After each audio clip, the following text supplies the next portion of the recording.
We're about to open this package.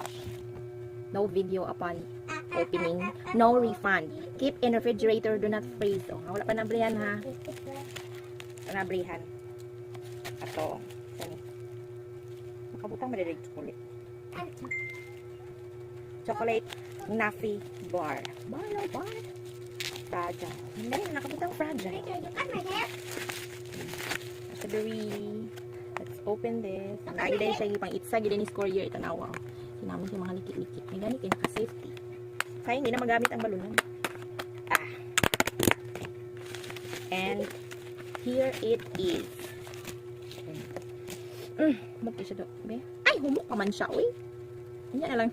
Ni kaunon ini frozen. Made with legit ka-Taifi. From Dubai. Magkaya. Kaunon na na to. Keep refrigerated upon arrival man. Okay man siya. Ito lang sa ni fridge ha. We will taste this later. Okay, see you later. Sorry, kay kapalitan mo. So, kahit na siya. Ito na siyang tilaw. Let's open. Wait, be quiet. Oh, be quiet, dude. Are you open it? Yeah, I'm opening it. Mut kayo siya, oh. Sa katong pistachio. Can you try? We will try. This is the first bite. Can you bite? Of the Kanafi pistachio. Kanafi pistachio chocolate crunch. Ang trending at Dubai chocolate. Philippine. Kahit kayo. Pero yato nang kitkiton dahil sa kanina manilag.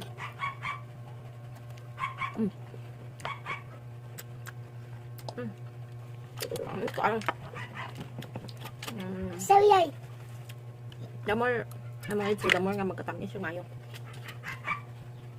Okay lang. Oh, dahil. Gahi. Kahit? Nala siya crispy inside. Pwede din mo siya katumurag tutanghon nga. Kanafi nga i-grind nito. Tibuok man siya. Ito katog yung tanawa. Grani mura rin siya. Grani nga stili siya katumurag bihon o grano. Kahit? Mapan man akong napalit. Another. Kahit?